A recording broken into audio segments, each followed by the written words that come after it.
Greetings, fellow investigators, and welcome back to our video podcast, Into the Darkness, where my friends and I play the Call of Cthulhu role-playing game. I'm your host, Tom Rayleigh. A quote from T.H. White. Perhaps man was neither good nor bad, was only a machine in an insensate universe, his courage no more than a reflex to danger, like the automatic jump at the pinprick. Perhaps there were no virtues, unless jumping at pinpricks was a virtue, and humanity only a mechanical donkey led by an iron carrot of love through the pointless treadmill of reproduction. We're about to continue with episode 3 of our Delta Green scenario, Lover in the Ice. It was written by Caleb Stokes. I'm your game master, and the recap will be given by Bill Mize in the voice of his character, Agent Silver. Now, correct me if I'm wrong, but those of you who have stuck with this story so far have obviously passed all of your Constitution rolls. So perhaps we should consider making you roll with a penalty dice from now on. Anyway, the players are ready. Let's begin our journey into the darkness. Bill? Thank you, Tom. Well, we're still in LaFontaine, Missouri, and it's still 3 degrees Fahrenheit in the shade. Time seems to move slower here, especially when you're breaking and entering into a storage facility office with a stubborn door. It's a place where most people just put their old furniture and other random crap, but Delta Green, in their infinite wisdom, decided they would put something of value here. Something that now needs moving, something that now needs to be inventoried, something that we need to deal with now. Wonderful. I knew what I was getting into when I signed up, but I'm still getting too old for this shit, and my 56-year-old body keeps telling me that as Curly, Belladonna, Corky, and I move box after box, bag after bag, from Unit 171 to Unit 626, and then we move it from 626 to the SUV and finally move it to its current resting place, the presidential suite that we, under the guise of FEMA agents, have commandeered to do said inventorying and securing. Also along for the ride was the storage facility security camera footage system, which Corky was kind enough to loot for us just in case we have some spare time to find out who our vomiting visitor was that made it to the unsecured unit before us. I have a feeling that it's Skip Mills, but we'll see if the footage proves me right. Speaking of which, Nye and Chemist remain on the trail of the ever-elusive Mr. Mills. They called me earlier to let me know that they were on their way to his house, and have just called again to say that they have a situation that needs our immediate attention. That is never a good sign. I'm going to stay here, surrounded by boxes and garbage bags, and start the inventory. I'm also going to see if I can get the feeling back into my hands and face while Belladonna, Corky, and Curly head over to the Mills residence to provide backup to Nye and Chemist. Let's pray for a good, quiet, low-profile situation. It rarely is when it comes to Delta Green, but one can always hope, because sometimes hope is all we have in this fucked up world. The longer we're here, the less I like it. I hope we're out of here soon. Okay, so we'll assume then that everybody has left except for Agent Silver and is heading over to Skip Mills' house. So Agent Silver, go ahead. We heard there was a situation, an injury, right? Yes, you got the phone call. There's all you know is that there's a situation. I'm definitely, if I'm not driving, I'm pushing the driver to go fast as possible. Okay. Just put that out there. We'll jump to Skip Mills' house in a few minutes, but let's I want to go back to Bill. All right, sorry, to Agent Silver. Agent Silver. Yes, sir. For all intents and purposes, there were 10 more or less items or groups of items that were obvious. If there were multiple pieces, they were obviously part of a single unit. So we'll say, for in all intents and purposes, there were 10.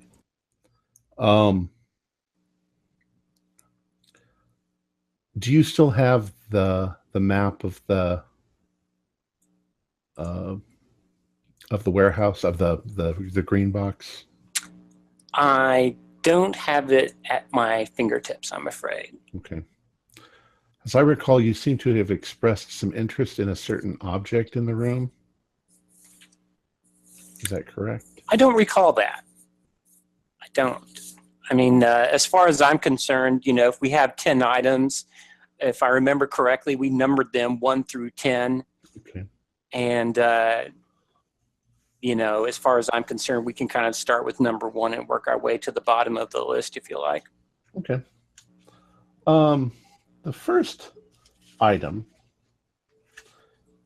that I'm going to sort of assume that this occupies your time for a bit. Yes.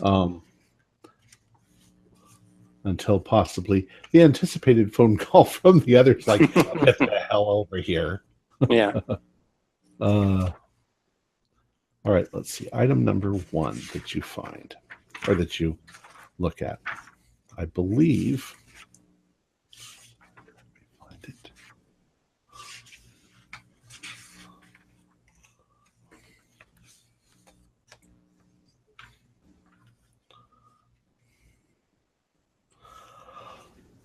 Item number 1 is a trunk. Okay. It's not large. It's about 1.5 feet by maybe 2.5 feet by maybe a foot deep. It's made out of wood, and there are no markings, although it looks like it was at some point pretty beat up. It's still pretty beat up. The lock on it is rusted. And what would you like to do? Is it actually locked, or is it merely a clasp that's over the circular part? It looks like it's actually would have had a key lock to open it, but it's pretty rusted. So I'm going to assume I have like the normal standard handyman toolkit, maybe a screwdriver or something I can use to just kind of pry that lock off. Okay. So go ahead and do a luck roll. Okay. And luck is 50-50. Never mind. Yeah. 48. Okay. So you make it. You manage to you probably have a screwdriver and you just manage to pop the lock. Okay. Now, inside are a whole bunch of documents. Looks like most of them are maps.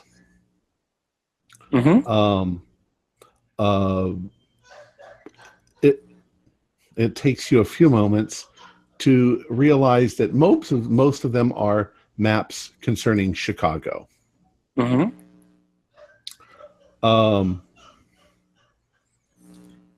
There's dozens and dozens and dozens of them. So what would you like to do?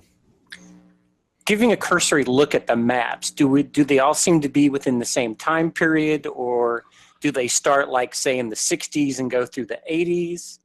Are they all the same area? They look like as you start to lay them out, some of them have scribbles on them. Some of them have lines and markings. Some of them have some strange languages written on them. And they all seem to be concerned with a certain area of Chicago. And the oldest one looks like it might be from 1910.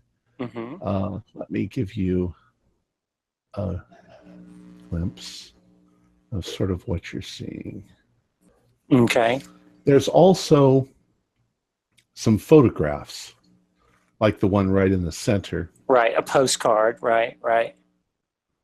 And Um, there's quite a lot of documentation, a lot of scribbles and notes and things like that. And what you begin to pace over the course of, let's say, the next hour or so,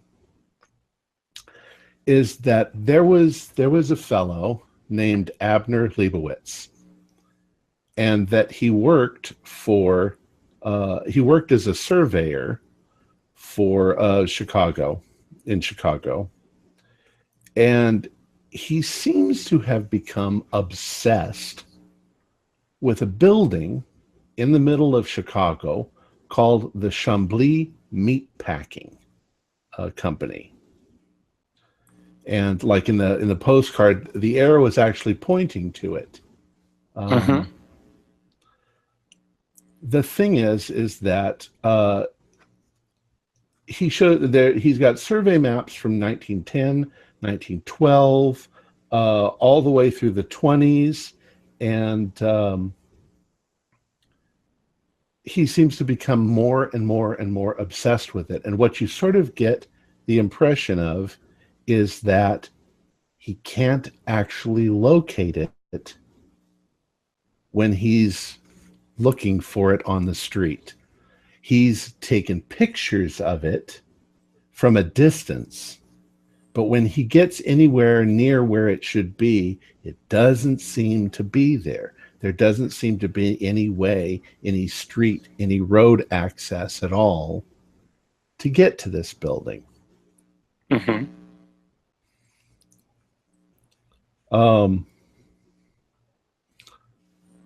What would you like to do? Is there an address for the Chambly Meatpacking? Like, is there a street address that he has written down? There's not. Okay. But he does have notes detailing all different ways he's traveled up and down the streets trying to find access to this building. Okay, well, I have a clipboard, and I'm, job number one is going to be the boring task of inventorying this. I mean, I recognize that there's something in Hebrew up there, but I don't speak Hebrew.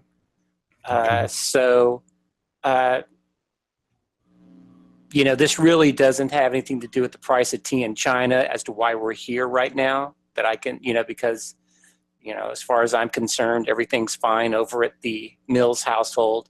So I'm just going to kind of flip through the maps, make cursory notes on the clipboard, one postcard, one map, 1875, one map, whatever the date is, 1910, one map, and just kind of a high-level note, Abner Leibowitz, Chambly Meatpacking, and keep on trucking. All right. Go ahead and do a spot hidden. Okay.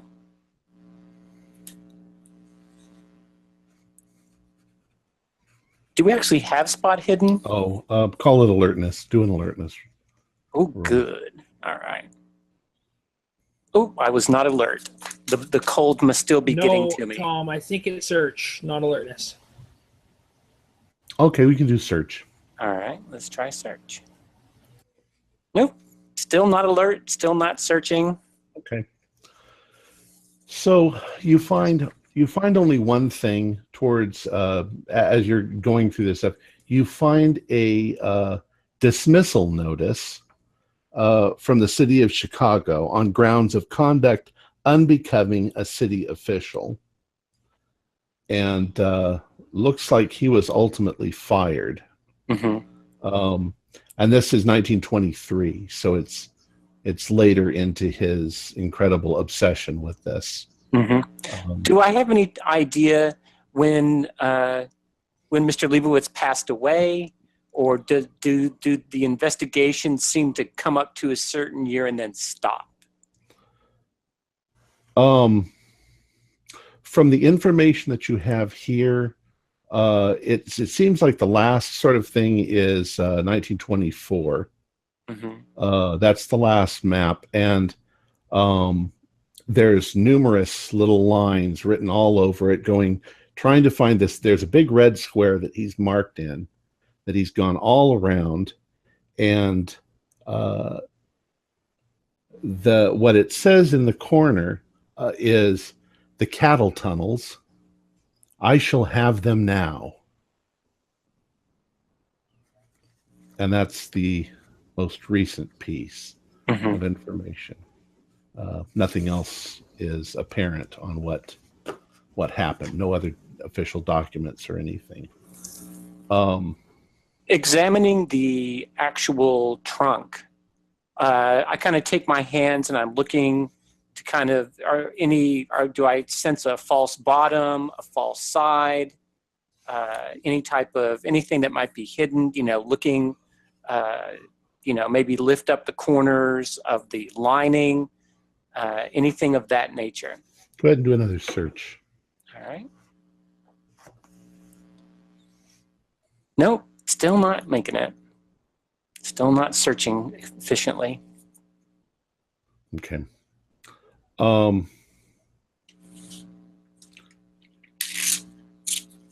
You get only one. Well, I'll leave it at that. All right. Okay. Yeah, and that's fine. We'll assume this process is taking about an hour. Sure. So I now want to jump to the other folks. Excellent. All right, gentlemen. You've been driving for 15 minutes. Who's driving? Who's driving? You tell me who's driving. Oh. I will if neither of those two want to volunteer. Is it Corky and Curly, right? Yeah, that's fine by me. All right. Okay. Don't go too close. Let's do it. Oh, sorry. Stop. My camera even here. Need anymore. All right. So who's driving? I'm sorry. Corky? Belladonna. Belladonna. Belladonna's driving. All right. You're muted, Nick. Now someone else wanted to push me over, but otherwise. Go off for a minute. Sorry. Okay. So Belladonna is driving. You manage actually to do pretty well. In 15 minutes, you've managed to get to pull up in front of Skip Mill's house. You guess that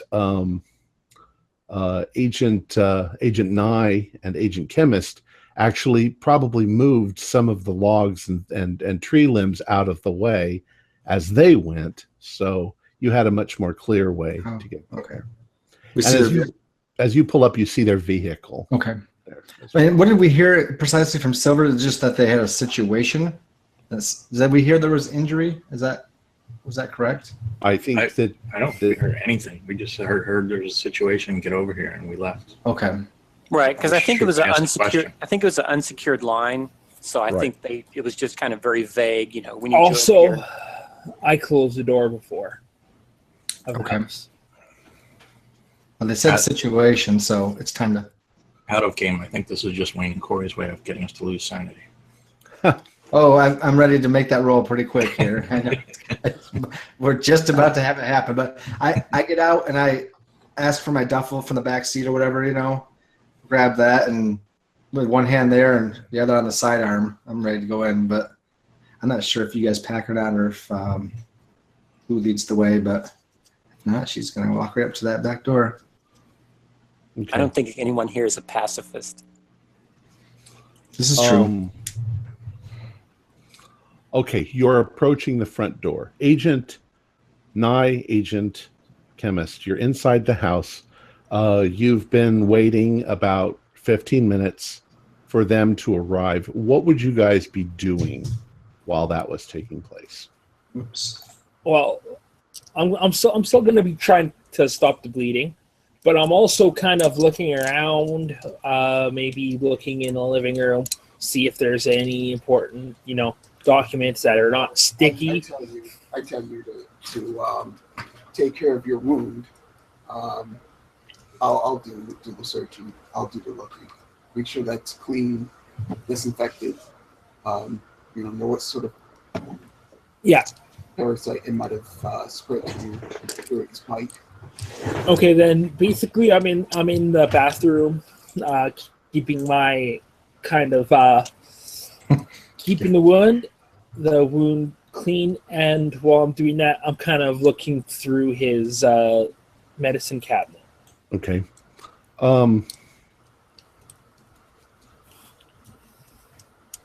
You find there's a couple of things that you notice. The wound on your face is at first it was bleeding rather profusely, but it doesn't seem to be stopping as quickly as you think it should. Maybe there was an anticoagulant that's keeping it from clotting. It does seem to be slowing down. It does seem to be wearing off. And you're most distressed about the fact that there is a piece of your upper lip that's missing. So gross. Yeah. Inside the medicine cabinet. Now, this is interesting because you find a number of medications, but they are all for Abigail Mills, his mother. Yeah. Okay. Other than that, there's no illegal drugs. There's nothing there that's out of the ordinary. There's shaving equipment and stuff like that. Agent Nye, what are you up to? So while he's up there doing that, I'm going to be searching around the house, looking for anything that's out of the ordinary, documents, things that might have triggered all of this. Also, I'm looking to see if this creature might have had some sort of eggs or may have procreated somewhere in the house. I'm sorry. Say that one more time. I'm looking to see if somehow this particular creature that came out of the mouth of the dead guy over here. I'm going to see if there's any sort of eggs or any way that this creature may have procreated in a way. Okay. So I'm going to look in dark places. Okay.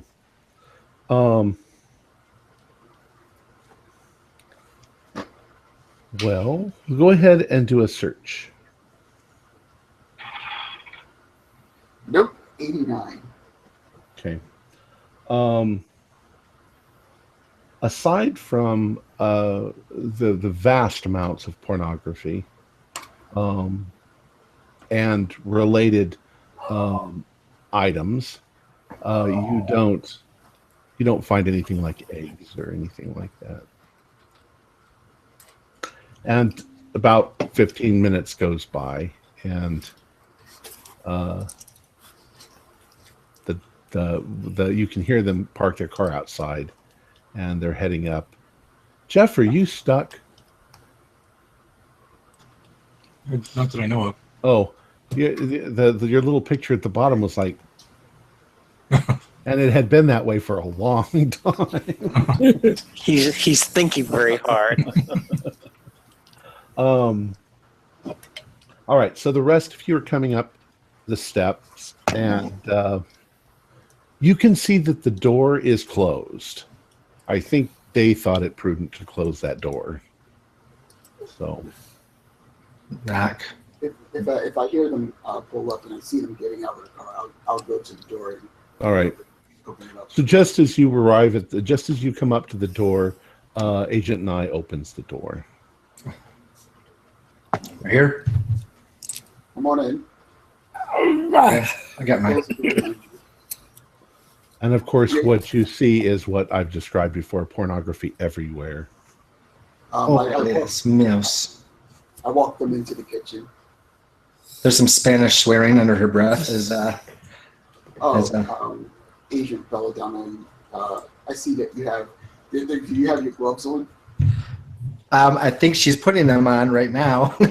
She's like double up on that. I'd like those of you who were not in the house already to do a sanity roll when you see. Here it goes. We're trying to. Might be coming. Okay. That worm is not coming on his face. Oh. Did you guys put the worm into a plastic bag? Yeah. Oh dear. I rolled it. Oh, good. I got 98. Oh shit. Well, that's I made just it. a fail. That's just a fail. Oh yeah, of course. It's just I made a 53 out of 70. Whereas I got an 88. Oh, Oh, bum. Okay. all my years in that medical field have prepared me for this. I think that your knowledge of Delta Green has prepared you in part. So those of you who made it, Okay. you can take 1 point of damage. All right. Those of you who failed it will take 2 points of damage. Those of you who critically failed it can do a 1d4. Roll low, bro. 3. 1, 2, 3. So, is that an unnatural or a violence, given that there's a dead body? That there is as well? violence. That is violence. That's a violence. Okay. Do you only check that if you failed it? Yes. Okay. All right.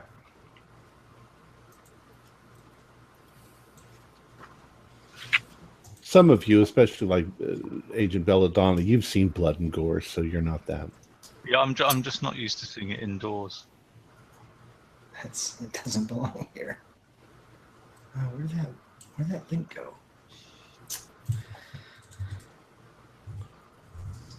I had a last spares curse. Why are you used to seeing it outdoors? Because I'm an outdoorsy man. Okay, so we see the dead body and the blood, and Nye standing there. Do we see the bag of the worm, or do we see chemist, or not yet either on those? Well, I don't think I showed you the worm yet. Okay. I start to explain what actually happened. Okay. You know, we came in here, we were looking for him, and he came down undressed, and he actually went and tried to attack me. And when he attacked me, he opened up his mouth, and he put his face close to me. He opened up his mouth, and then I hold up the bag. And this started to come out of his mouth and tried to get into mine.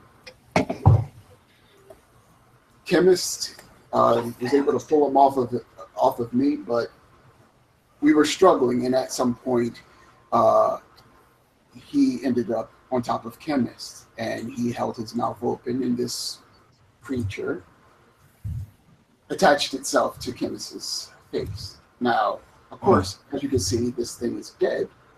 However, Chemist has been severely injured. Where's he? He's upstairs. No, There's no upstairs. He's just in the I'm bathroom. in the bathroom. Oh, he's in the bathroom. Sorry. He's in the bathroom trying to patch up his wound. I am concerned.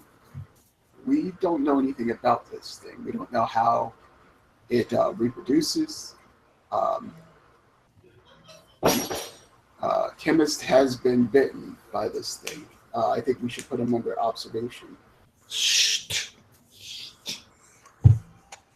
Gloves on, mask on. I go to the bathroom.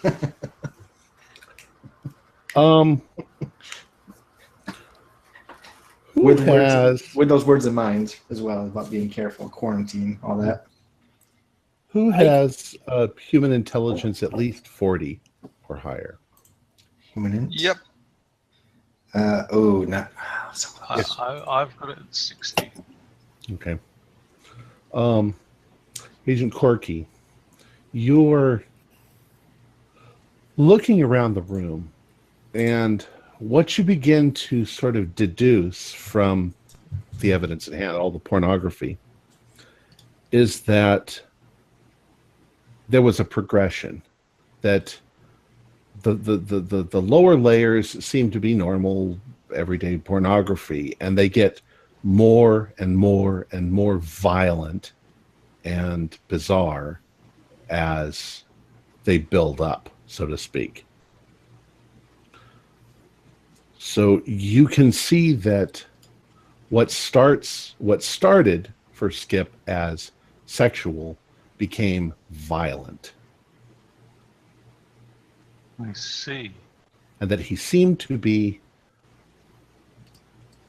trying to control it, maybe, visually with the pornography. Agent Belladonna, What's your medicine level? It is medicine is 60. My first aid is a 70. Okay. And I also have a first aid kit which allows 20% extra. Okay. When doing these things. What you're looking at, and from what the other agents have told you, what Agent Nye has told you, you don't think that it's possible for a human being, no matter how virile he might be, to have continued to masturbate for literally days. He should have passed out from dehydration or exhaustion a long time ago. But they seem to tell you that he was incredibly strong and vigorous even after this. I know many canto carons and none like this. Some other Spanish words. Does she hear that as she's on her way to the bathroom? Is that what she's realizing? Yeah. Okay. All right, I don't share that yet because my concern is to get over to chemist.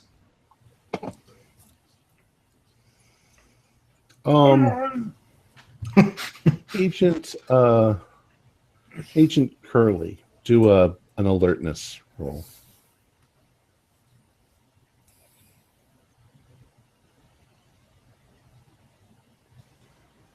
Critical success, 11. Okay. As you glance around the room, of course, first you were looking at the pornography. It's everywhere.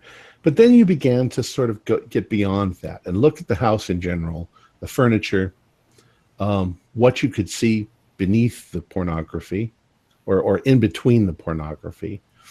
And you're pretty sure that Skip Mills wasn't living here alone and that there was definitely a feminine influence on the decor of the house.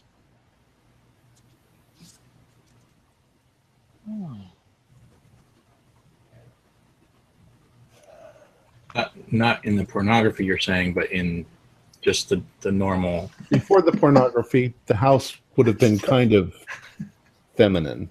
Okay. And about this time, Agent Chemist comes walking out of the bathroom holding his... Well, as he's coming out, Belladonna's walking towards him. Go ahead, May. Hold still a second. And she takes her hand and like moves it away so she can look. Yeah, the whole upper part of one half of his lip and part of this skin here is missing. It's been literally torn off. On the plus side, your teeth are straight. That's good. Wow. Smile. Thanks. Well, can I do the first aid or do you want me to do medicine?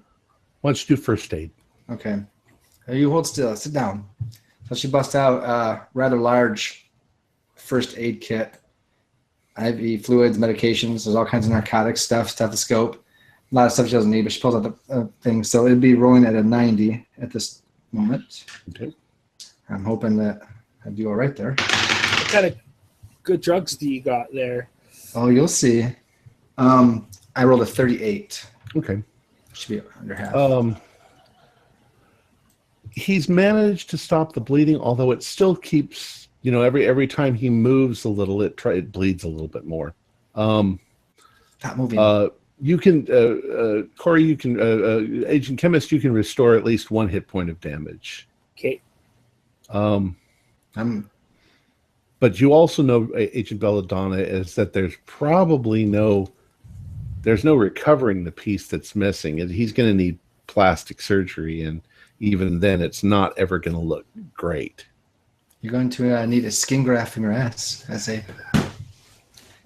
That was a joke. Hold still. Quit smiling. Take some of these. Give him a couple pills. Now, so far, you guys are all still in the kitchen. Speaking of which, I'd like to take a kitchen towel and throw it over the gentleman laying on the floor. Okay.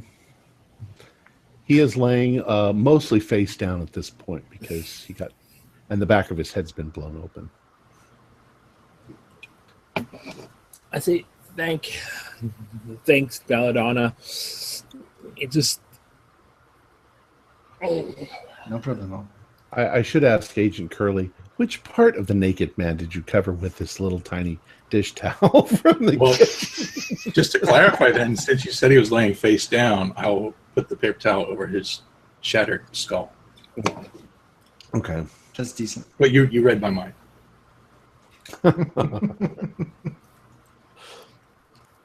All right. What is your next move? Has anyone searched the bedroom? you don't want to go in there. Or why not? Well, it's gruesome in there. Is How anyone much, alive? how much of the house have you searched? I would say to each and every one of you, if you want to search the bedroom, by all means search it. Search the bedroom. I think more eyes are better for our investigation. So we might have missed something. We might have, but I'm just saying, it's a pretty brutal, gross sight. Worse than what we've been looking at? Oh, yes. Well, I'm gonna have to go and have a look now. Okay. I think this is fairly obvious, but looking over the amount of semen that's everywhere, I don't think it's possible for a normal man, even one of good shape and vitality in the right age, to have produced this much in so short a time. Am I the only one reading this? Am I crazy? Now, I'm going to say I'm the odd woman out here, but I just want to be, my medical background tells me I'm probably pretty close. Any difference Actually, in opinion? now that you've said that, instead of searching the bedroom, I'd like to search the kitchen, particularly the kitchen cupboards, and the bin. I mean, is there evidence that he's been eating? Well, the problem is the kitchen is not a very large kitchen. It's like a galley kitchen. There's a dead body lying on the floor. There's blood, and there's yellowish goo. And you'd have to climb over the body and up onto the cabinet. It would be difficult at this moment for you to search through the cabinets, except maybe the one on the very end. And when you open that up, it's like stocked with food. We should also look for certain medications that might enhance this type of behavior in the bathroom, perhaps, or anything else like that. You mean like super Viagra or something? Yes, like very, very super Viagra in this case, or an overdose, maybe. Well, Toxicology report could tell us more. I say, well, I looked into the medicine cabinet and there was nothing, no supplements there. So Okay. Is there What any else? evidence that someone has been eating an enormous quantity of oysters? Nope, no oyster shells. And Well- there's no sort of, tins of pre-mixed protein drinks or tubs of weight gainer or Mm-mm. The refrigerator door was wide open. Anything that was in there was rotten. But what sort of food was there? I'm sorry, ask that again? Oh, so we know that when we walked in, the refrigerator door was open. Mm-hmm. And anything that was in the refrigerator went bad. It was rotten or spoiled. But what type of food is there? Oh, just the regular stuff that you would see. And none of it meat, looked like it was. vegetables. None of it looked like it was touched recently. No. It was a little warm, but the refrigerator was running, so it was keeping it mildly cool, but But it was open. Okay. yeah, What sort of condition is the body in? I mean, does he look, in terms of body mass, does he look emaciated? he looks pale. I mean, you're looking at his backside. He's pale. He doesn't seem to be emaciated.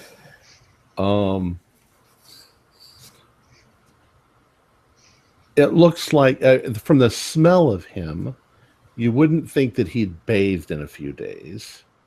Right.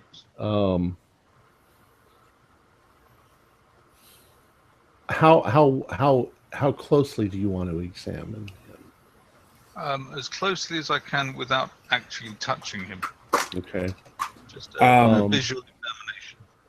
This is okay. I'll let you go, and then I'll think. Go ahead and do a search.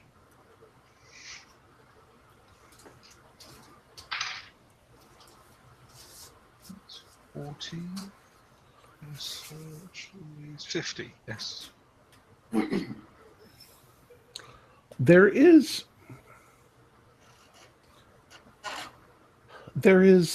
kind of an odd, the fact that he's so pale seems odd, that he's almost looking anemic. But that's just, he just looks paler than normal. Now he's been dead for 20, 30 minutes. So maybe lividity, but it seems like it's too soon for that. That his blood is pooling in the bottom. I think that takes a few hours.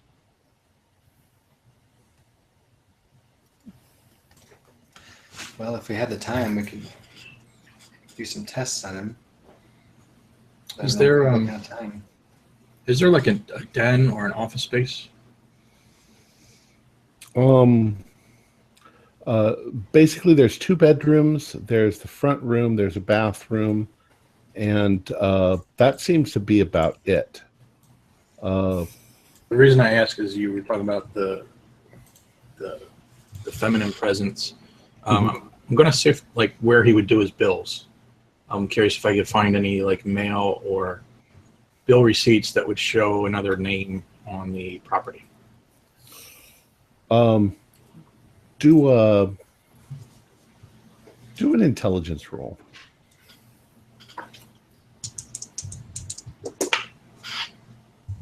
Pass. It's not a very modern house. It's kind of a small house. This is a rundown neighborhood. You can guess there's probably a fairly high crime rate in this area under normal circumstances. And your guess is that he may have done his paperwork at work, rather than at home. But you're guessing that from the fact that you do find a couple of pictures on the mantle of him and his mom or grandmother. The same woman that was on the desk photo? Right. So maybe she lived here with him. I'm saying it to you that way because you haven't gone into the other room. Of course, they have. So. Well, that's what I mean. I'm actively searching the house for signs of another person living here. Okay. So wherever that leads me. Are you going to walk into the? Okay. We'll assume that as you walk around, you can smell something rotting. You eventually walk into the mother's room. We'll just say mother from now on. Okay. You walk into the mother's room and you see the blood and the body on the ground that looks like it's almost exploded. And you can do a sanity roll for that one. 31 is a pass still. Okay. I think what's going to happen to you when you walk into that room is you're going to probably do a Jesus Christ. And those of you who haven't gone into the bedroom yet hear Agent Curley exclaim rather loudly. What the hell is that? Is that the thing you were talking about, Chemist? Sorry. Yeah. That's exactly what I was going. Curiosity has got the better of me, and I'm going to peer around the door into the bedroom. It's not anything living that needs assistance, is it? No. There's no need for you. I'll just There's check. no need for that. She'll be packing up her bag and be like, okay, let's stay out here then. I assume I'll have to make a sanity roll now. So, as I say, what you're seeing is the woman lying on the floor. She's seems to have, for all intents and purposes, exploded. There's bits of things that have splayed out like that from her body. There's splashes and splatters of blood everywhere. There's not a big pool of blood, though. It's obviously a woman's room. It's kind of, grandma-y room. It's the decor is definitely in line with the living room. This may have been his mother's house. Okay.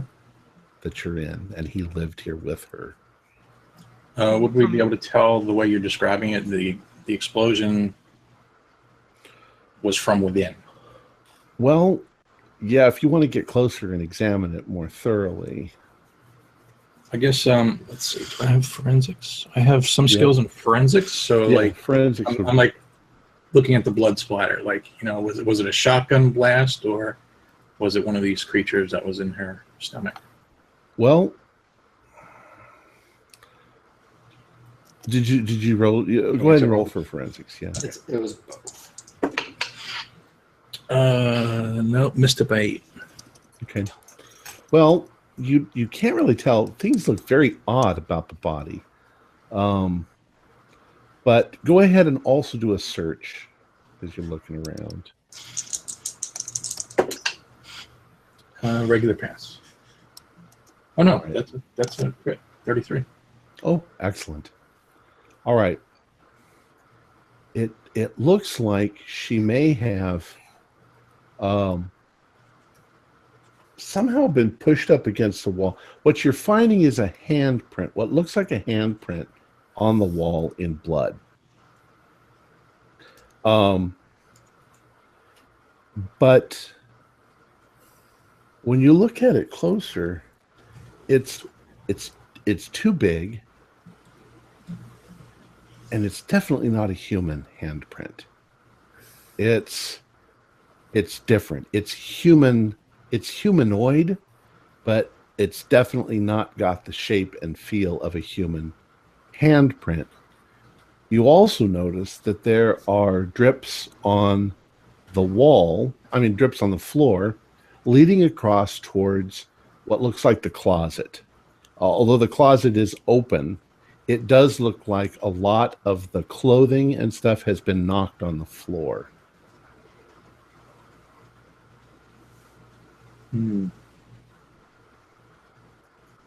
I probably would have had my gun drawn already, because we went in thinking that it was a situation, and I don't think we haven't cleared the house yet, really. So I think I'm still on high alert. Okay. Who's in the room with me right now? Corky? Yes, I'm just coming through the door. So I'm kind of like outside the door. Well, you're there with Agent Belladonna, who's trying to fix up your face. Agent, still stitching you up. Agent Corky, why don't you do a? Did you want to look at the body? Yes, I will. I've got some forensics. Okay, let's go ahead and try it. 79 is fail. Okay. You don't see anything more than what Agent. I gotta get all your names straight. Agent Curly has seen. Curly and Quirky. But you also notice that that now that you see the odd handprint since Curly has noticed it and and he's looking over at the closet. So I'll point down. I won't say anything, but I'll point down at the blood trail and point at the closet, and then I'll point my pistol. Okay, I'm also going to draw my pistol. Okay. And cover the closet. So what are you going to do? You're just standing there, or? Well, we'll now communicate via sign language, right, with each other. So okay, go ahead. I would say, where are we in relation to each other in the room? You're about 3 feet apart, and you're about 4 feet from the closet. Okay.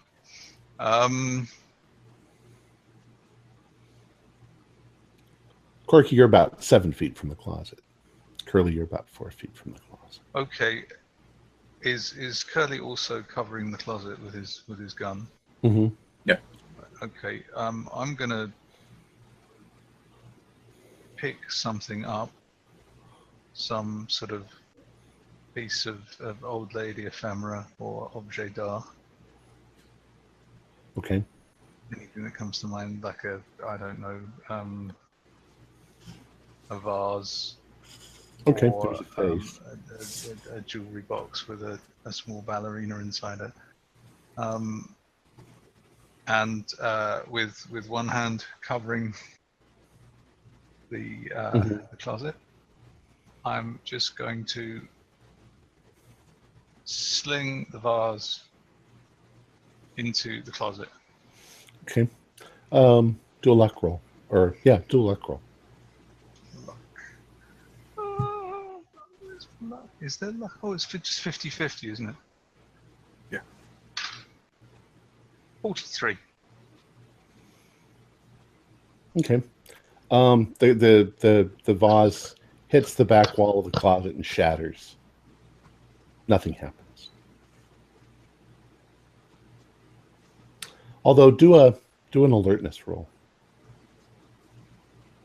So 50 out of 50. Okay. Oh no, sorry, no, 5.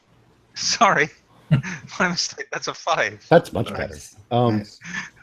As you see the glass hit the wall, shatter and fall to the floor, you look down at the floor and you notice that there are chunks of plaster, well, drywall, on the floor. On the floor. Then I'm going to, maintaining as much distance as I can to get a proper view, I'm going to look up the wall and up to the ceiling and see if I can locate the... There is a large hole in the ceiling that's been torn open. And it's obvious that there's access to the attic above. Okay. Well, while Corky while Curly, I'm Corky. While Curly is covering it, I'm going to gesture to him to stay there for a second, and I'm gonna go and get the others. And Okay. I'm going to go out of the bedroom, and I'm going to now.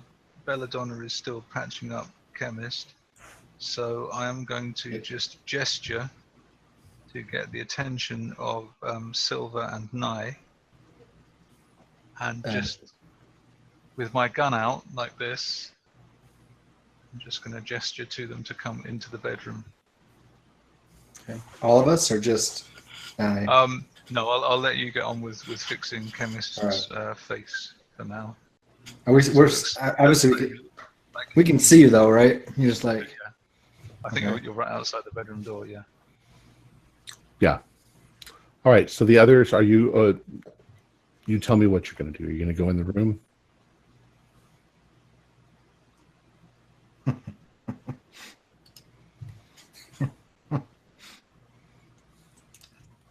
I think it's just Nye because Chemist and I are out here. The other two are in there, and Silver's not there.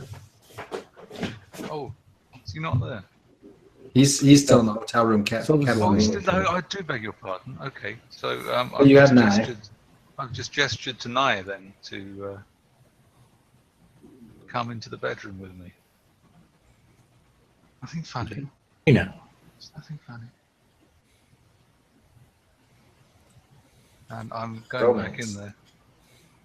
Just, if he comes in after me, then he does. But I'm going back in nonetheless, because we've got this. Okay. So the three of you are now in the room. And you can definitely see, I mean, inside the closet, there is a large hole torn in the ceiling leading up into the attic. It seems like perhaps whatever it was may have used the clothing to climb up, because there's bits and pieces of shredded cloth, as well as a lot of the clothing have been pulled down to the ground. So, Can we tell by looking at it, is it a proper attic? Or is it like a crawl space? from the outside of the house, when you were coming up, it's just going to be more or less, a glorified crawl space. You couldn't stand up there. So that was in the closet, not outside the closet? Yeah. Right? The attic, the hole? Or whatever? Okay. Does anyone have a thunder flash grenade? Let me check. We could set the house on fire. We could. That's not out of the question. That's not a bad idea, especially in this cold weather. It'd be fine. Big bonfire. Well, so I'll say quietly in like a whisper, I'll suggest that there might be an access panel to the attic space. If So you want to go up there and crawl in there and perhaps get your face ripped off, be my guest. all right, We could just, I'll take or point. we could just burn this place down and destroy this contagion. Like a contagion. We can investigate it and then destroy it. Well, we have somebody cover. I hold up the little plastic bag, and we have our evidence here. We can examine this. That's true. Well, does anyone fancy going outside and just making a circuit of the house to make sure that there's not a hole on the outside? Well, if it Because is. we don't necessarily know that there's anything up there. That's my intent of. That's what. So I'm going to suggest. So somebody stay here, cover this hole, Okay. and I'm gonna try and find an access panel and climb up and take a look. I'm going to cover the hole. Okay. I'll go with Don't even go type with it, Bill. Curly, I'll go with you. I'll have your back so if something jumps out. Okay. Agent Curly, in the hallway just outside the door, down at the very end, you do see a square, up in the ceiling. Mhm. Looks like it probably would be one of those that you would pull the string and it would drop a ladder. Okay. Are you armed, Agent 9? Of course, I'm armed. I had my gun out anyway. Okay. Just double checking. I was the one who did the guy in the kitchen. All right. Okay. I'll pull the string to open the access panel. Okay. It pulls down and then it unfolds a ladder. Yep. First of all, do I hear anything? No. And in fact, there is a piece of insulation. The what would you call it? It's rigid, with silver on each side, that's been laid over the hole. Probably to keep drafts from coming down the. It's like an insulation board, like a foam board. Yeah, it's insulation board. You can't see up. You can see the silver piece As a that's just been warning, laid. as a warning to you, I would think you would like to have something covering your mouth. This creature seems to want to enter that way. So You need an extra mask. yeah, if you have any masks. I'm not worried about it. I'm going to point at my I gun. mean, they're made of paper. They're not that protected, but Right, but it at least gives you more than Yeah, it gives you kind of I would say protection. I'm about to reach an attic and search for a creature. I don't have time to be putting masks on. Sure, but if it gets into your mouth, Curly, I'm going to put a bullet in you. Well, you don't have any masks anyway. So. You shoot me in the head. I'd give you permission. I'll give one of the masks to Nye if he wishes, and then I'll just Thank you. keep stitching his face up. Whatever. So I'll climb up partially up the ladder, and I'll knock the insulation board. Okay. The attic is dusty. It's dark. You can see there are a couple of boxes up here with Christmas tree, or Christmas. There, it's labeled Christmas. Probably decorations. But go ahead and do a. I don't think I see how you could miss it. So as you look up here, you can see that down at the end of the house, at the where the peak would be, you can see there was like a fan, and it has been torn out, and there is obviously splintered wood and damage up there from whatever it was getting out. Like an attic fan that you would see from the out. Yeah. Blow stuff out of the house. Okay. Okay, I'll still you're pretty much telling me there's nothing up there, but I just want to. I'll go up and clear the area and yell down clear. Okay. You would have to get on your hands and knees to walk around up there, but to move around up there. But there didn't seem to be anything more than spider webs and stuff like that. But you're pretty sure there is a sign that something was definitely up here. Okay. Yeah. Okay. I yell down clear, and then I go back down into the hallway. Okay. Okay. It's loose in the town. What is loose? Whatever did that to Miss Mills is outside now. That's great. Do you think we can track it? It's a good question because it is snowing and stuff like that, so there might be tracks, but it's also there's no telling how long it escaped. It could have been a couple of days ago. We pack up the evidence and get out of here and try to track it. Are we going to burn this place to the ground? I mean, it's pretty disgusting. It is really disgusting. Chemist, do you know how to put together some flammables? I can The stove still works, probably figure something out that would be kind of inconspicuous. Well, I mean, the guy has a big hole in the back of his head. The stove still works, though, right? Oh, yeah. Is it gas? Yeah. That would do the This guy trick. doesn't have any next door neighbors, does he? Okay, this is something.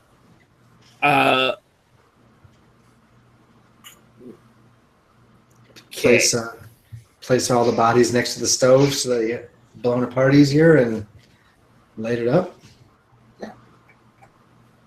Should be enough. For the record, I'm against this, but I'm not going to stop you guys. Well, I mean, we don't want any of this stuff getting out.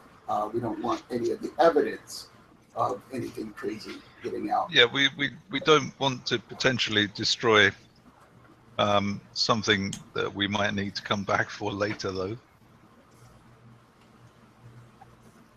Well, is it? I mean, you're saying there's a body in there or something in there that's gross, that's not normal, because I haven't seen it. And you have this man with holes in his head. So it looks like a murder / something. Is it something we need to leave, or are we supposed to clean these things up? Did we I mean, did we check the office? Did we check the other bedroom? Yeah, it's just skips bedroom, but there's pornography. What would you say, Nye? I was basically saying that. I mean, I understand what you're saying, but I thought it was our job to clean up this sort of mess.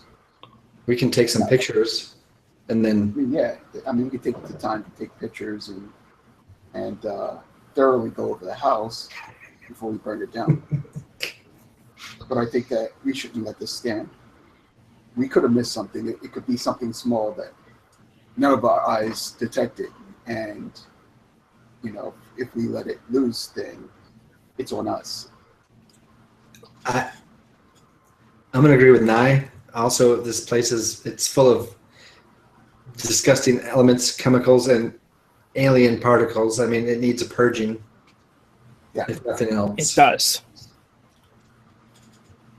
But that's my vote.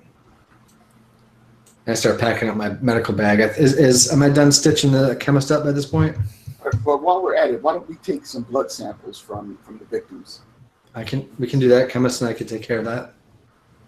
Chemist isn't getting too woozy yet from those narcotics. I can feel a big hit coming on, but I feel I gave you 4 of those blue pills and 2 of the red, so you don't have very long. boing.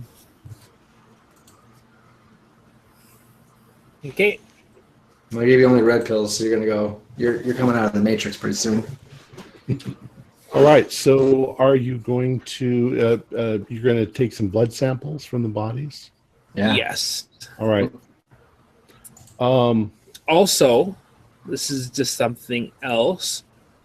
Is I should have with me. I want to do a fingerprint sample. If I can get a fingerprint sample from the mother. Do you have a fingerprint kit?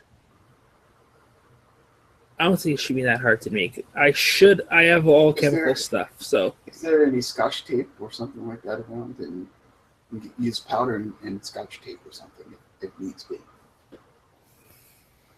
I mean, Do a lock roll. Sure. Yeah, I will do what I can to gather some evidence and things. I pass. Got a 19 out of 50. Nice. I can do chemistry and all the science or the medical stuff, but forensics is not her strong suit. Okay. But I will assist with anything if necessary. I can do that. I can also assist as well. I have a bit of chemistry. Well, let's. Got lots of sandwich bags. Throw some stuff in, right? Let's assume then that you are taking some evidence from the bodies, and you're also, at least looking at them. Sure. Why don't you do, Agent Belladonna? Why don't you do a medicine? If I'm checking out Nana too, I'm assuming I need to do a sanity roll for her. I mean, if I'm taking evidence. Yeah. Once you see her, it's like, oh my god. I should not have come in here like they said. I'll do the sanity roll first. And that is a 44, so that is a crit success. So you walk in and you go, eh. I saw a worse down in the South Pacific. No problem. It makes you gasp a little, but it's, you were prepared for it. Okay. We'll say that you were prepared for it. All right, that's good. And you said a medicine roll? Yeah, go ahead and do a medicine roll. Okay. That is that's a 5. My medicine's a 60, so I think that's a crit success. Excellent. Well, it would have to be a 55, or a double number, but that's right. I'm looking at thinking the old rules. Yep. it's still a really good roll. So, Okay. there's a couple of things that you notice when you go to get the blood sample. One is that it's not as easy as you think. I mean, you could scrape some off the walls or off the floor, but she doesn't seem to have that much blood. When you look at her skin, it's almost as if she has been dried or desiccated. It's like it almost has the consistency of like eggshell, her skin. Ooh, that's not even dry. That's like, ew. Well, it's not calcified, but it's almost as if she's been drained in some way of bodily fluids and things like that. So if I tap her skin, does it shatter like an eggshell, or It not cracks. It cracks like Really? really dry, like cornflakes almost. Get some picture. Is anybody? Am I doing this alone? Has anybody been assisting me?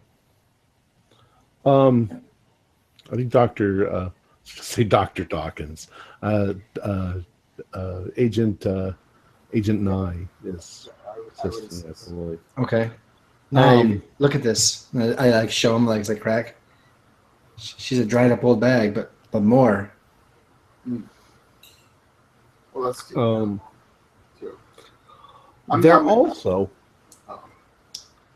There also seems to be a wound, but it's a weird wound. It almost looks like 4 prongs pierced through her skin, somewhere near her, her right breast.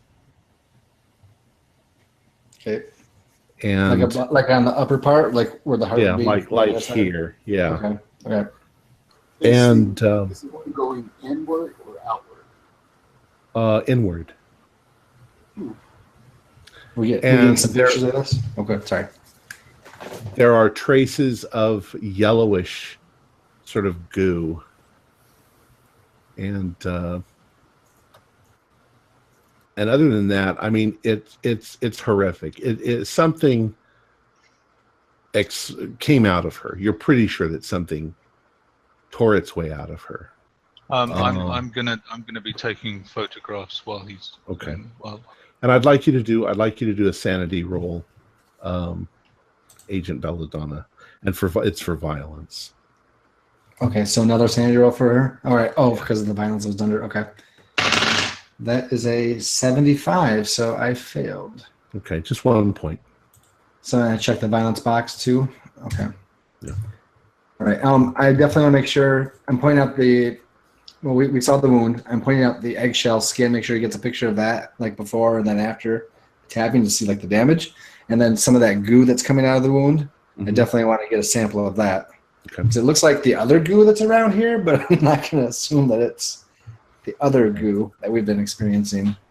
Okay. I'm getting some violence. It's viscous and it's kind of yellow, yellowish red. It's or orange. Okay. So it's like a pus that would come out mixed with blood, maybe. Yeah, something like that. So appetizing. All right, just now you find actually more quantities of that yellowish stuff on Skip, especially in the wound on the back of his head. After the gunshots? Yeah. Okay. I'm definitely labeling these separate. Okay. Didn't some of that goo get onto the chemist? Yes. Some of it got on you too, when you cut that thing in pieces. Yeah. I have a really question. Okay. Skip Mill's blood, does it look normal, or is there something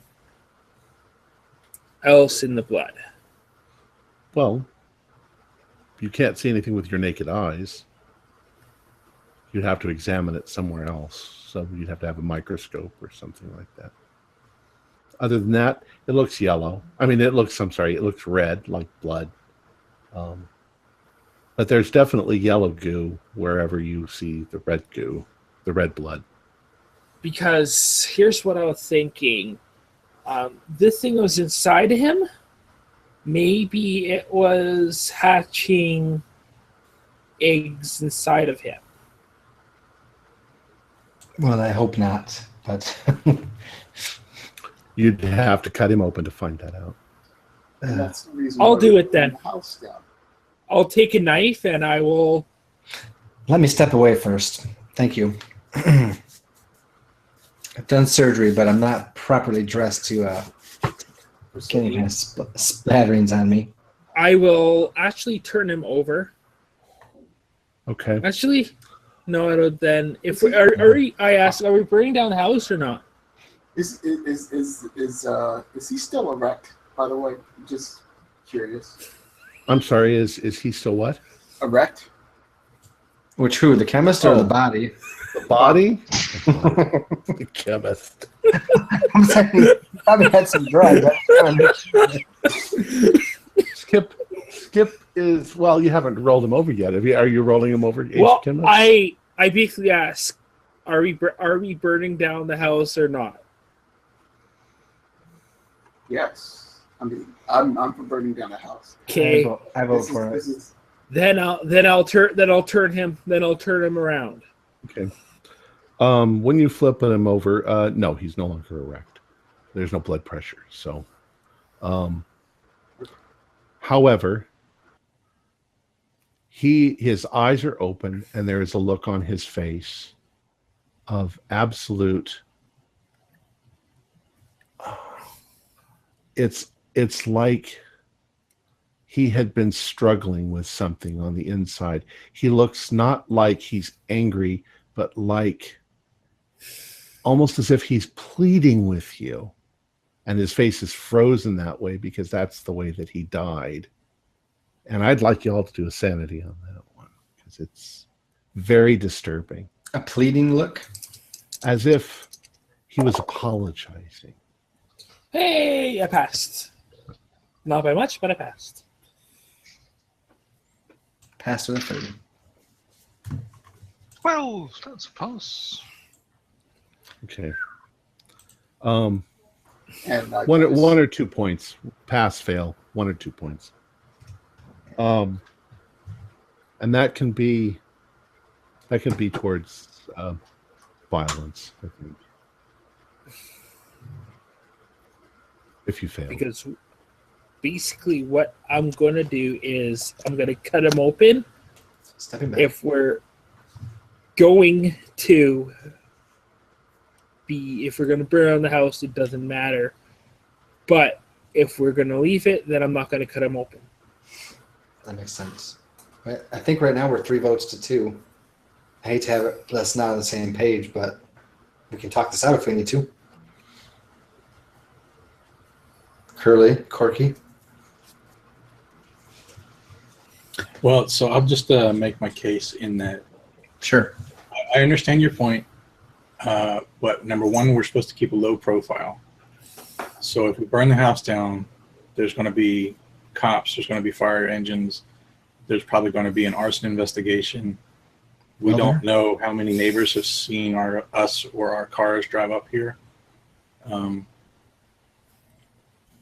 So that's really my only concern as to doing it.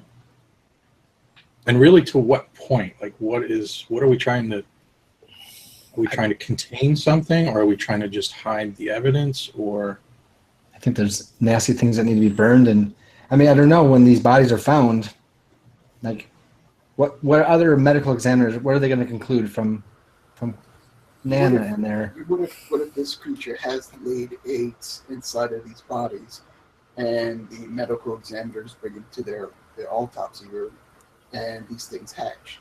And now not only do we have one that's possibly escaped, but we also have multiple cases. so is there any way to burn or take? I'm sorry. Go ahead. No, I was going to just say We could also. This is just something that is just instead of actually burn down the house, we could just burn him up Or them. or them. Is it a gas fireplace or a wood fireplace? There's a gas starter for it. Oh, God. Oh, Dios míos. Well, I mean, Mother Mary Joseph. Realize that burning bodies would take a long time. Yeah. In a fireplace. in a fireplace, but what about gas? I thought gas would be hot enough to give enough flesh. Everybody do an intelligence roll. Corky? After this roll. 56 out of 85. Got a 52. 77. That's a critical pass. Okay. 31. That's a pass. All right. I'll give you a suggestion. Yes. The suggestion is, as Delta Green agents, you have to remove or cover up any kind of evidence of something bizarre. Okay? But anything that's not bizarre, all you have to do is make it look like an accident, make it look like, Murder. Well, yeah, even that, what you would call a mundane homicide. Just somebody came in here and murdered him. Murder, suicide, whatever. You don't care about his reputation at all. No, You just care about making it look like a regular, everyday slaughter. Well, he couldn't no, be a murderer. I understand. I understand that, Tom. But what it's just I'm thinking is what if the thing laid eggs in him, and I'm not trying to talk you out of anything. I'm just making a suggestion as to what you probably. I'm perfectly willing to entertain the idea that we need to destroy the bodies. Because yes, we do need to destroy any sign that something untoward has happened here. But at the same time, burning down the whole house in the middle of a freak ice storm, that's just bringing far more attention to this than it really needs. It's true, but the gas stove thing would work. But unless we take some bed sheets, wrap up the bodies, and take them out of here. I don't know. Well, I'm gonna call Agent Silver. Well, I mean, you could, but I mean, I guess you guys make your points. I made mine. I have my concerns, but if you guys want to not burn down the house, I'm okay with that as well. I just, at the end of the day, I'm going for having this assignment complete without any evidence of anything strange. But if you can make it look like an accident, if you can make it look like a robbery or something like that, then you can try that. It doesn't matter to me. Just wait. It almost looks like Nana was shot through with a shotgun. Would we have to complete that? Does anyone have? I mean, we're gonna have to get really disgusting here. What type of weapon did you have there, Agent Nye? Or what weapon did you shoot him with? I had like a 357. Okay. So first things first, someone is going to have to dig that slug out of his head so it's not linked back to your weapon. Mm-hmm. Do any of us have a shotgun? Because right now a shotgun would be ideal. I have an H&K G3, which is my assault rifle, and I have a Colt M19. Not quite the same effect neither, but no, we need something that's gonna. I don't spread. really brought any heavy weapons because of that trip with the. Correct. You wouldn't have brought your heavy weapons. Right now, this is what I'm thinking. Are there any firearms in the house? None that you've seen. We can look. Yeah, can I check the closet in Skip's room? Yeah, you check through the whole house wherever you think a gun might be, and there's none. None. Okay. You know what? I'm gonna call Agent Silver. I kind of go up and I call him. I'm like, see if he has a shotgun. All right. So unless we chop them up and mutilize them, I don't know what else, guys. Go ahead, Corey. I ring. I ring Agent Silver. Go for Silver. Hey, we have a little bit of a situation here. How long can you get here? You should come here, and it's really interesting. You should come and look at this. I can be there in about 15, 20 minutes. We need your help to think of something here. All right. I'll be over in a few. Hang tight. Agent Silver, you actually have no transportation. I haven't asked for it yet. Oh. You're at the hotel. Yeah. Okay. Uber. See how you Uber.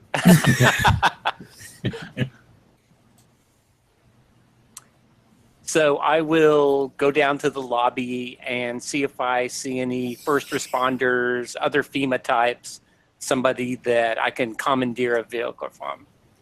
Not through violence, just like, I need to borrow this. At the hotel? No. There's people. There's a few people. Mm-hmm.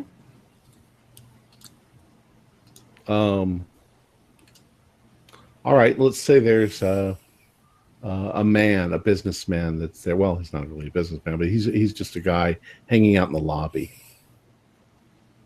Sure, I'll approach him and, flash the lanyard and, sir, do you happen to have a vehicle here right now? Why?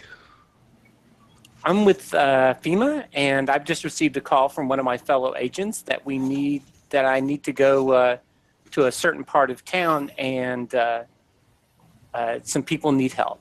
And I was left here, unfortunately, without transportation, so I'm hoping I can borrow your car. You're gonna have to do persuade. All right. I think I actually have persuade. I do. I actually chalked up on persuade.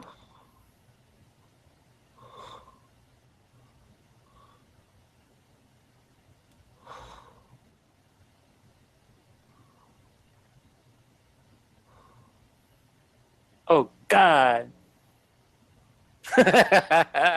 What'd you get? A 1. Oh, Wow. please, sir, please take my car. Please. You look like an outstanding It was- young. You look like my dad. I'm going to give you my car. Here's my keys. Here's my wallet. Here's my keys. Could you run it through the car wash before Really? you bring it Here's back? the lunch that my wife packed for me. It's got my favorite sandwich. Take that too, sir. He says, well, I'll tell you what, I ain't doing anything right now, but I'll drive you wherever you need to go. Is it far? And it's about 15, 20 minutes. That's all. All right, well, I'll take you there. Okay, if you could just drop me off, that would be really appreciated because they have vehicles there. I just don't have a way to get there. I would certainly appreciate it. Okay, well, anything to do my part. So he basically drives you there, 15 minutes. Yeah. Right. So we'll assume that you're arriving as they're not sure what they're doing. They're preparing to burn the house down. I guess I'll find out momentarily, won't I? Yeah. We might do a little tracking while we wait. A little tracking around, at least Curly and I, maybe someone else from the outside of the house to see if there's any footprints or something like that. Something leaving. Oh, you're looking around the house? We're waiting for a minute, right? You don't know that. Well, there doesn't seem to be footprints or anything. The ground outside the house is pretty much frozen solid, so there's not really any. There's bits and pieces of snow, but that could have fallen in the last few days. Okay. I got nothing. So as you're walking around the outside of the house, you notice a strange car pull up, and Agent Silver gets out of the car and says, "Thanks for the ride," and comes over to join you. Okay. So who's No, we really outside? can't. Who am I talking to? We really can't burn it down. I think maybe Curly and I are out there. Okay. No, I agree. I don't think we should, but what we should do is at least see if there's any eggs in there. I just don't want this body to be going to the morgue in case there's eggs that will hatch, kind of like some alien movie that I. You read too many sci-fi books and watch too many sci-fi movies. Brace yourself, Agent Silver, if you're going in there. Hello, Silver. It's a Hello, clusterfuck. Belladonna. All right, so can we jump forward 5 minutes? Let's say you've given me the Reader's Digest version, and I'm going to go in the house and just kind of confirm. Yeah. And take All a right, look for myself. Agent Silver, you've been shown around the house, and you've shown what's going on, and Mhm. you've been shown the hole in the ceiling and the fan broken out. Right. Go ahead and do a sanity roll. Okay. Sanity. 33. So that's a critical does really well. success. I'm going to give you, considering what everybody else has seen, I'm going to give you a 2. Okay. That's cumulative over seeing the mother, seeing Skip, seeing Sure. the thing in the bag. So, All right. all No right. worries.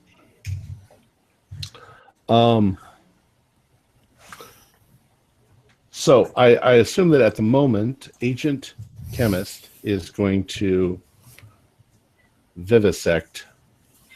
Yeah. And examine the inside. Do you have any kind of forensics, Agent Chemist? No, I don't. But Once we do this, we really have to mess these bodies up. I'm just saying, because it looks like there's a murder, and then we did an autopsy, and then someone got blown apart from the inside, and there's the train going by. Okay. I would like everybody. Well, let's see. I would like Agent Nye and Agent Curly and Agent Corky to do intelligence rolls. 59 out of 70. 46 out of 65. Fail. Okay. So Corky and Nye.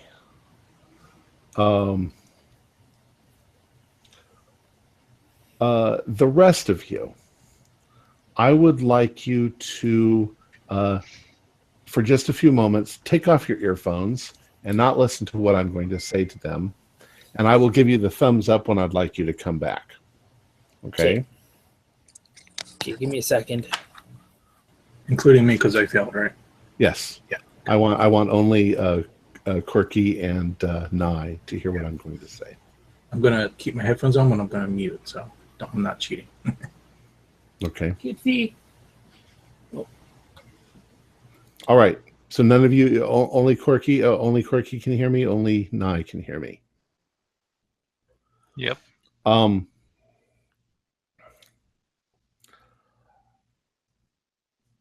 Evidence in this house has shown so far that Skip went progressively more and more violent as he went along. Agent Chemist has been attacked by this thing, and he is now proposing to cut open a body and examine the insides without any actual medical knowledge. Yes. Okay. You guys can come back now.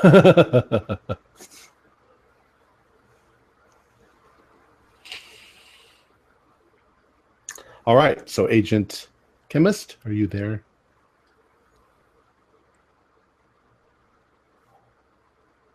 Did Agent Chemist run away? He's concentrating on cutting the body open. You're muted, burst. Agent Corky. I mean, Agent Good to go. Chemist. We need Agent Chemist to come back. Took that change there. So Sorry? can somebody explain to me what the plan is here? That's what we're trying to figure out. There seems to be two different people seem to be in two different mindsets here. Seems like half the team wants to blow the house up or burn it to the ground, and the other half want to preserve it for science somehow. No, I just think that burning the house down is overkill. I thought it was a good You idea. know, I think it's gonna attract more attention than doing things in a different way. Yes, Corey, come back. We've been trying to talk to you. it would have been okay, but now that the person that brought you here is saying it, plus someone else. No, he drove off. He just dropped me off, and he's left because I told him I could get a ride with y'all. So, Agent Chemist, explain to me why you want to cut this body open? First of all, there's one reason. Just in case there's eggs, I don't want to have a alien, something from aliens to. So what are you going to do if you find them? I mean, we can burn the body without performing an autopsy. How would you recognize these eggs if you did find them? I mean, what exactly are you looking for? I'm looking for something that is like completely, because it. What I'm thinking, it must have been in there for about 2-3 days. You don't know that. You literally do not know that. It could be biological infection. It could be viral. Okay, I say it all started. His weird behavior started about a few days ago because of he was a normal person, and then he started watching all these gross, violent, weird fetish kind of porn. And he, from the day before, the next day, he started this. So I think there has to be something. This thing must have been there for about 3 to 4 days before today. Yeah, but we've got the worm that was in him.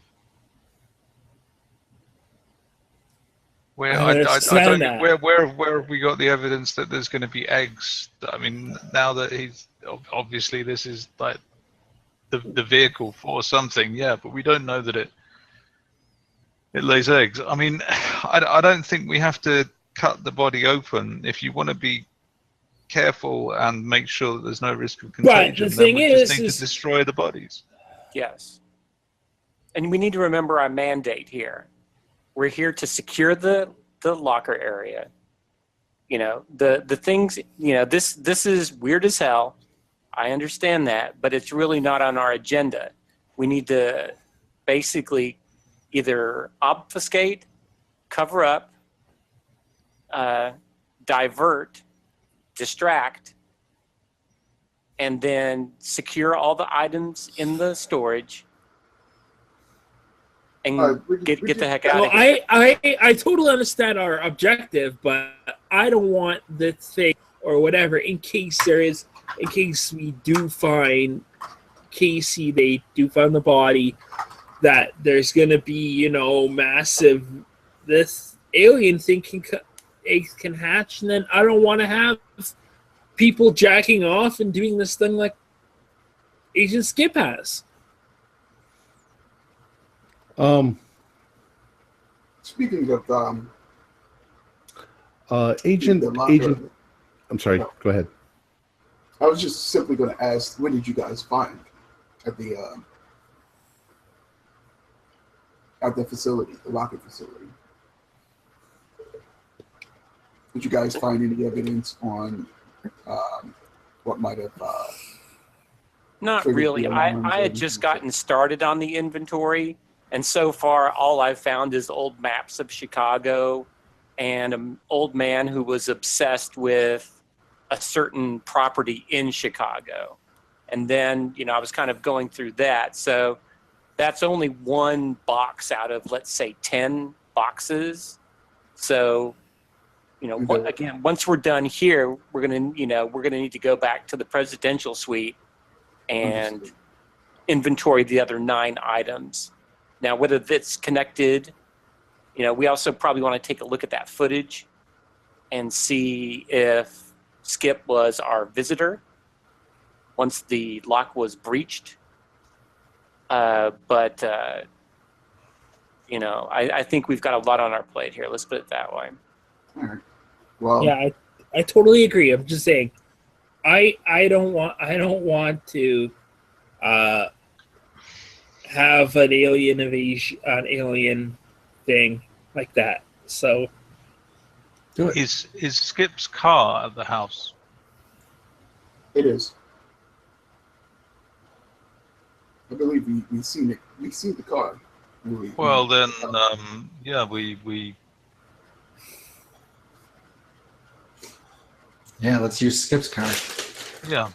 We Throw put it Wait. on. we yeah, since Skip have the car. put the bodies in Skip's car.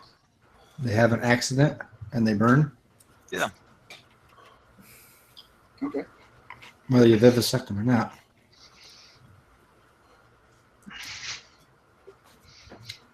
Where do we do that? Where do we hit the car to? Do we do it here, or somewhere less flammable? Yeah, I mean, you see, one of the reasons I don't like the idea of burning the house down is, are there any nearby houses that fire might spread to? Yes, you're in an urban area. There's houses on either side next door. There's houses on the next block behind. So it's Well, a I mean, regular we urban call area. it some sort of raging city fire. Then that's going to attract too much attention. Drive all 3 vehicles off. Wrap the bodies in some thick quilts and blankets or bed sheets. Stuff them in their vehicle. Drive that vehicle somewhere. Light it on fire. Stick some cloth in the gas tank and light the cloth on fire. And then we walk away. Bodies burn. All the eggs burn if there are any. And we just drive off into the sunset. The bodies in some gasoline as well. Yeah. What do you think, chemist? Doubly sure. They would. We wouldn't have to vivisect them, but they'll still be purged. All the same. I just said We'll still get rid of the bodies, because I agree with you there. from what I say for what this thing could do, it literally almost took my head off. So I understand. I don't want anything to help anyone else. So I say let's just make some thermite. I can easily make some.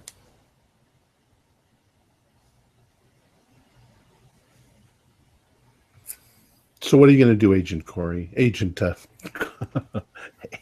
Chemist. I just you know what?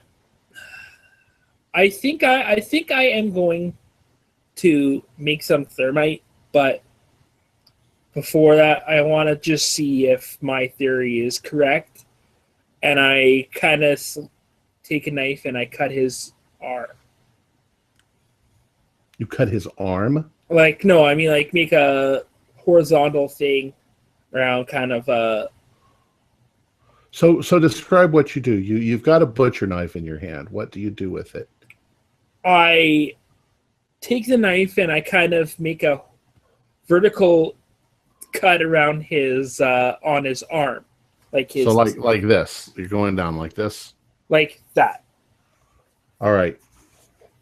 So you cut down his arm, and there's obviously no squirting because he's dead, but the flesh cuts. You can see the sinew and the muscle and the blood. There's definitely blood there. But there's also traces of yellow. Okay. Yellow. What does everybody else do? Let's see if anybody else agrees with the idea. I just wanted to check, okay? Silver, 9. I'm thumbing back the hammer of my pistol. I'm standing quietly in the corner. Did Corky, you got a photo of the handprint on the wall, right? Yeah. I'm going to I got a erase photo of that. and I'm going to start wrapping up the lady's body. Okay. I'll get sheets. Here's gloves. Anyone want to wear gloves and booties and masks? I got plenty. Curly, I'll go to work with you. If no one's arguing the idea and is okay with that, the third vehicle and torching, but if so, speak up. I mean, otherwise. No, I'm all for destroying the bodies. I think that's a very good move. We've got the worm. We've got the evidence that we need. Yep. Took lots of maybe, samples. yeah, take a sample of Got lots of them. whatever that Thanks. yellow stuff is. Got that from both Yeah, bodies. I want to clean, myself up. Take. So all you Yeah, do you go in the I cleaned bathroom you and clean yourself up for a bit. We'll get on with things out here. Don't get any of that stuff near your mouth. I just fixed it. No. Don't have to do any more. Well, Drugs work now. thank you, Belladonna. I'll definitely not put anything near my mouth. as you take a drink. So once That he was goes perfect, off into the bathroom to clean himself up. All right. So, chemist, you've gone off into the bathroom to clean yourself up. I'm going to be very quiet, but I'm going to suggest for a moment that Agent Chemist take your headphones off once again and watch, because I'll give you a thumbs up when I want you to come back. Okay. Okay. So, off with you. You can't hear me now? Good. Okay. Go ahead, Agent Corky. I've got to say I'm a little bit concerned about Agent Chemist's behaviour. I mean, he's not Agreed. he's not in forensics. He's not medical. He's a chemist, and suddenly he's like obsessively mutilating this body and going on and on about eggs. I'm wondering. I mean, if there is an infection. I was You think I was he's concerned about that as well when the creature attacked him. I was really close to neutralizing that situation. But I think what we should do from now on is we should keep him under quarantine, keep an eye out on him. If his behavior starts to become even more strange, then we should do something about it. I will say, in his defense, I agree. We keep an eye on him. I agree. But in his defense, we saw one of those worms crawl out of his mouth. We don't know if there's like his whole belly's infected with him. So I understand his point to being thorough and investigating it. I really would hate to kill one of us as a living creature unless we absolutely had to. I mean, I understand if it becomes necessary, but let's try not to murder each other. Oh, it's not about murder. I mean, I have no ill will against Agent Chemist. But if he's infected, then, he needs to be neutralized. We can't let this infection spread. Well, I'd also suggest if the risk is that he's infected, then he's probably the best person to drive the car with the two bodies in. And with that, Agent Chemist comes back. All right, Carly, let's put him in the car, I guess. So, so you suggest that Chemist should drive the bodies out, or will we take these bodies? I think so. I think it makes sense for our chemistry expert to be in charge of the actual burning of the vehicle. That makes good sense to me. Yeah. I'm not gonna. I could drive it, but I would rather, I'm on these massive, on these drugs. Okay, I don't think I should be driving. It'll be fine. Just go slowly. We'll be following. Shoot, now Belladonna's thinking that she should probably someone with them. Someone else should drive. I'll have all the chemicals ready. We'll be following behind you. I really don't think I should be driving. Well, you are trying to make it look like the car has been in an accident. Yes. And I don't want to be causing the accident. No, we need to make it look like when we get to. Yes. To make it look realistic. I mean, Corky, why don't you drive the vehicle then? The best way of making it look like a real accident is to let a guy who's out of his face on morphine drive the car. It's just common sense. I really don't think I should Delta be Green, driving. rule number 538. Come on, people. I don't think I should be driving. I'll go with Okay. it. I'll do Well, it. Oh, okay. I'll make sure. Oh, what I'll do is I will. Agent Chemist, do a Constitution roll. While he's doing that, I do bring up the point. I'm like, okay, so we do that, but there's still blood all over the house. What do we do about that? We just leave the blood in the house, and I was thinking about that too, but really, there's no. I mean, there's a crime here, but they're going to figure that out anyway. So, I don't think we would be leaving. Also, if you want to make it, sooner or later they'll find out that there has, won't they also? I mean, there's plenty of this yellow goo all over too. I mean, I don't know if that's a concern because we leave that in the house. I mean, that's not necessarily. It might be considered alien. What if other non-Delta Green forensics people find it? Is that a problem? No. Be thorough here. Quickly search the kitchen and see if there's any bleach or scouring powder or anything. Yes. That would be great. Yes. Okay, well, if we just... I still think that you were on the right track when somebody brought up the fact that it's a gas stove. Uh-huh. Somebody brought up the fact that, I think that we're making this too difficult, to be honest. I think that we're overthinking it. I think that we want to make it look like an accident. We want to not draw a lot of attention. I think that in times of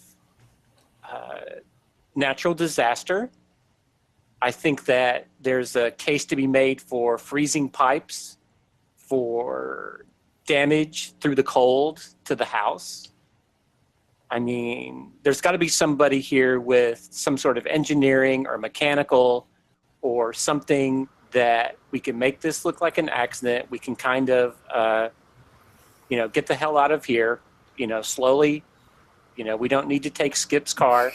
I think we just blow up the house. Well, if you want to do that, the easiest way to do that is just to there'll be a central heating timer or a timer for the water heater. Right. It'll cause a spark. Yeah. All you've got to do is just blow out the pilot light. Yeah. But I do not what I want.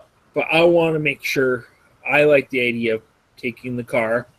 I'm not going to drive it, but I want to burn his body up for sure.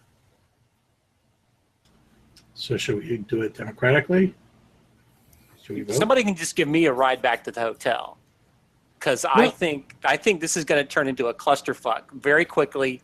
The minute you put those bodies in that trunk, and you start driving to an area, because you need to remember that even though this area is deserted, there's nobody on the roads right now. but there's going to be. You're gonna have to meet somebody, right? Sooner or later. Yeah, Okay. but All right, How so long let's does it vote. take? How long does it take us to get back to the hotel from here? About 15, 20. 15 minutes. 15 minutes. So if we set the timer on the boiler for like 30 minutes, we could basically be out of here and back at the hotel when the explosion occurs, giving us an alibi. Maybe give us 45 minutes. So we've absolutely got an alibi when it It was goes the up. original idea. I still think it's the best and least complicated. I'm willing to do the car thing, but we set the near the And- stove. And I mean, look, the power's off in this part of the town as well. So There are a lot of when that- houses, but when there's that goes up, We're all adults. We're all Delta Green agents. This does not have to Shit be a happens. democracy. We're all here to do a certain job. We're all experts in certain areas. And if that's what you feel is the best way to handle this, to act as both a quarantine and a deterrent, rock on. I agree with Silver. I start packing my bag up. my only concern is these surrounding properties and whether or not they're occupied. Well, see, I thought I had the impression that a lot of these houses around here were empty or abandoned. Not only that, but Yeah, this is the north side of town. It's the poor side of town. So it may be like a Detroit or in New Orleans, where after, it may be a depressed economic area. It Maybe is. maybe folks didn't move back. Maybe there's a lot of foreclosed houses that haven't been repurchased. Not only that, but when we arrived, Skip had his music blasting. I mean, Nobody was complaining. Nobody was complaining. No. Shots went off in here. So and y'all go ahead and do what you want. To interject, it's dilapidated enough to where you don't know whether a house is abandoned or occupied. Okay. And you do know that there are a lot of empty houses because this is, like you say, a poor economic area. Yeah. But there are also people living here. So, and some of those people who are living here might not be here right now. They might be in shelters, but some of them might be here. You just don't know.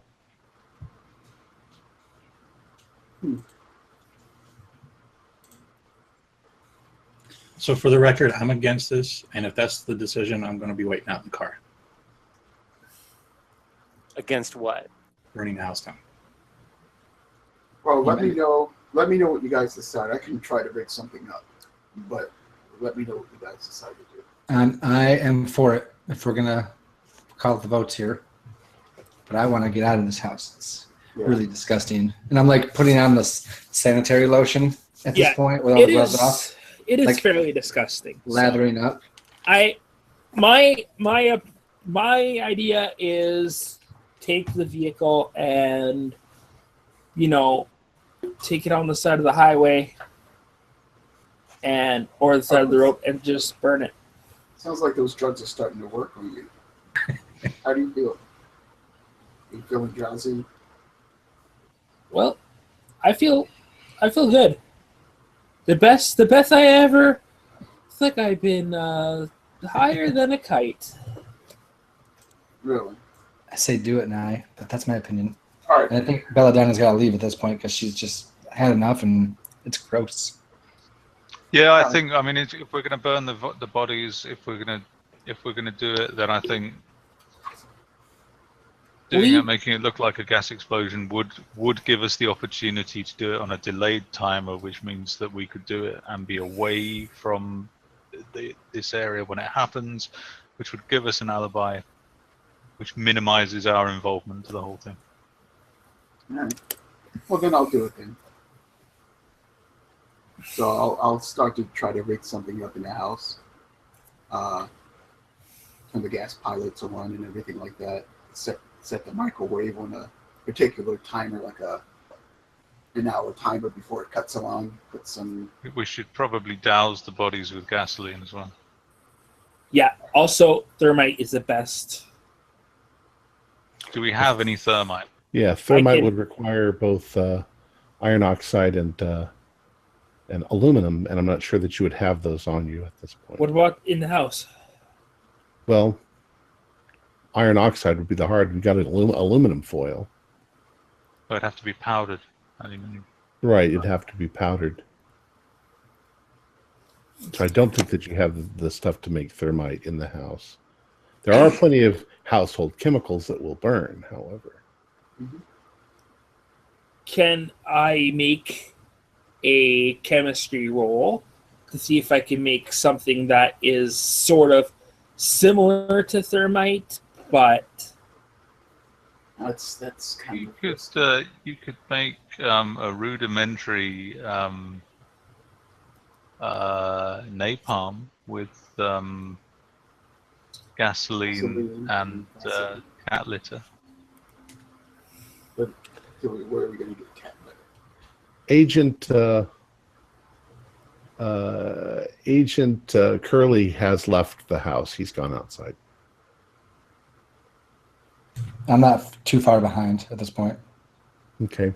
Yeah, we need to clear out and let Nye get on with his. We'll say that Belladonna has also gathered up her stuff and walked out.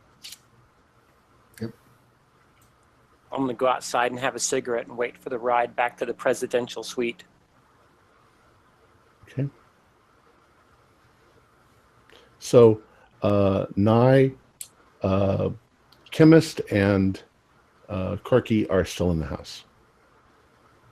Okay, well, I've got nothing to contribute to the business of setting this up. Is there a way you can siphon some of the gasoline from his car?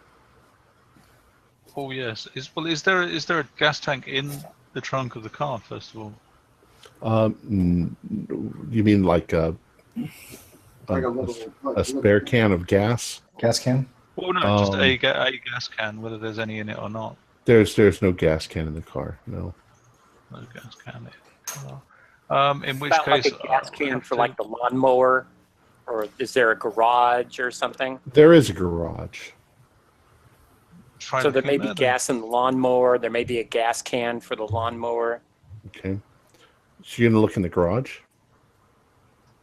Yeah, I'm gonna look in the garage. Okay. There's what you would expect in the garage. There's all sorts, there's some lawn mowing equipment over there. However, when you go over to the gas tank, it's empty. This is winter. So. But there is a gas container there. There is a gas container, yes. That's what we were looking We're not talking about heating oil. We're talking about just like a small 1 gallon gas can, right? Yes, a gas can. That's all we really need. Grab the garden hose so, and that bit of hose, and there is a garden hose. It is frozen under the ice. Oh. Under 4 inches of ice. Oh.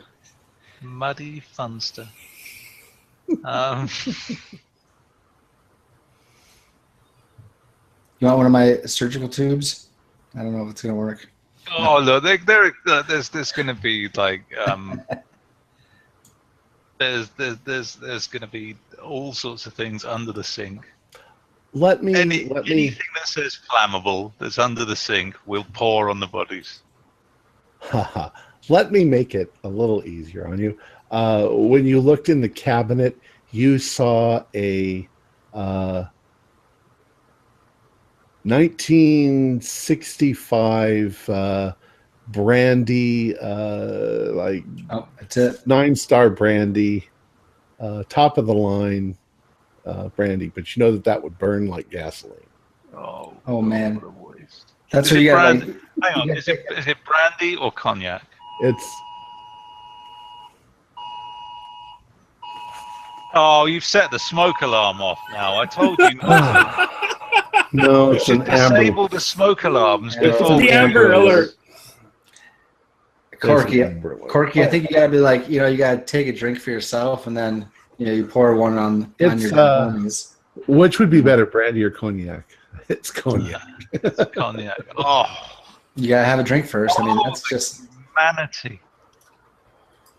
Oh well, we'll just have to look. We're professionals. We'll just have to do it.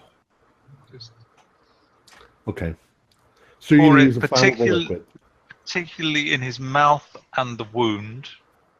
Okay. And on Grandma.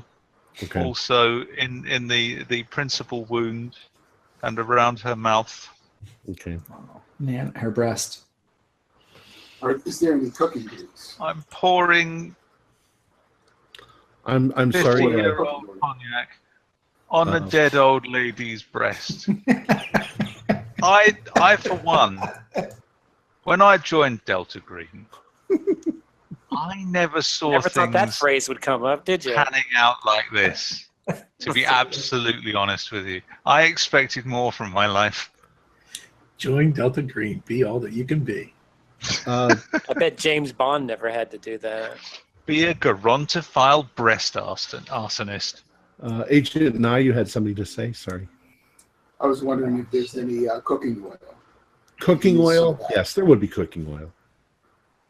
So we can use that as well.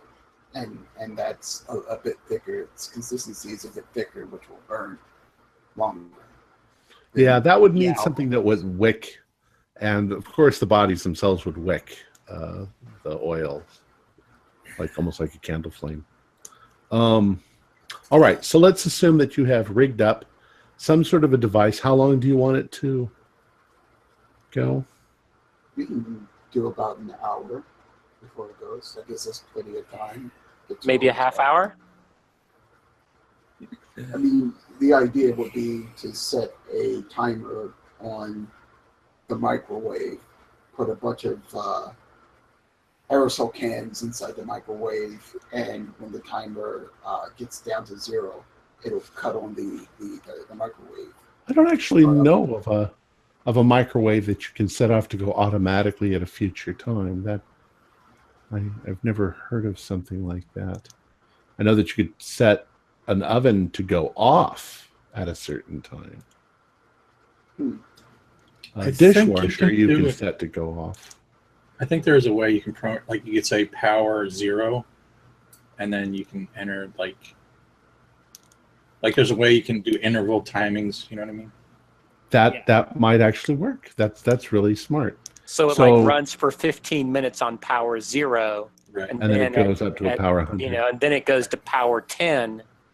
On minute 16, and then it starts crackling and sparking because of the aluminum foil in the microwave, and then kaboom.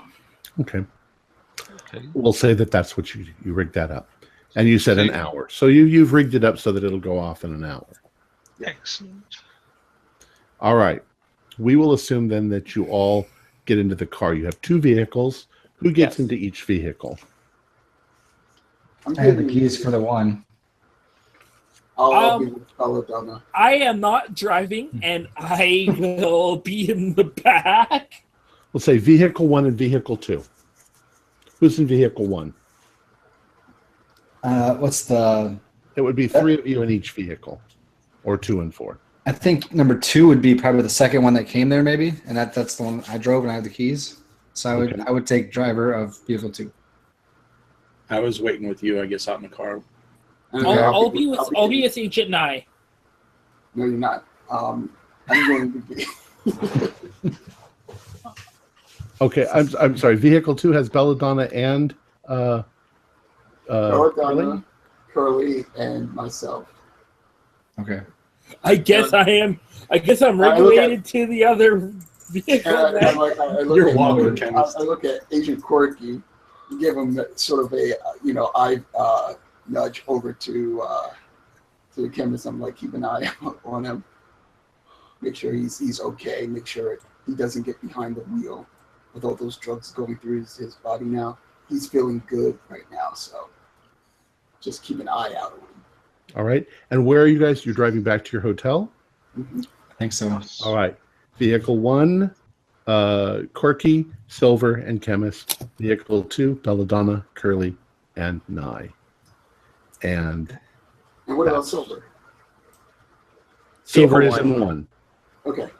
Quirky, Silver, and Chemist. Gotcha. Sounds like you wrote that down very specifically for a reason. Mm-hmm. Okay. And that's where we'll end it. Oh, no. Get up next week.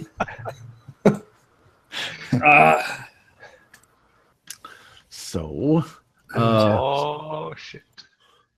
Our players included Lucas Glasshauer, Corey Heisted, Bill Mize, Mick Swan, Jeff Wilkins, and Wayne Worthy, with yours truly as the keeper of the secrets. Our musical intro, Digital Bark, was composed by Kevin MacLeod and is used royalty-free under a Creative Commons Attribution license. We're currently producing 4 shows a week, or at least we're trying to, with music and sound effects added in post-production in order to create a richer listener experience. We provide audio-only versions of our show, free for you to download from Podbean or iTunes. Patrons of our show can now enjoy recordings of our pre- and post-game conversations. Some of the funniest and most interesting stuff occurs before and after the show. Now, I'd like to say that depends on if we have stuff to put together. So we don't always have stuff put together. So those come more intermittently. If you'd like to become a patron, visit our Patreon account. Just $1 or $2 a month will help us a lot. Like, share, and subscribe to our channel for updates on our latest shows, and leave us some comments. We love hearing from you. We also, I forgot to mention, we do have a new patron. His name is Ford Fitch, and he pledged $5. Thanks, Ford. Thanks, Ford. This is Tom Rayleigh, together with all the members of our gaming club, inviting you to journey with us once again into the darkness for another adventure into the universe of H.P. Lovecraft and the Call of Cthulhu role-playing game. Until next time, good luck and good gaming.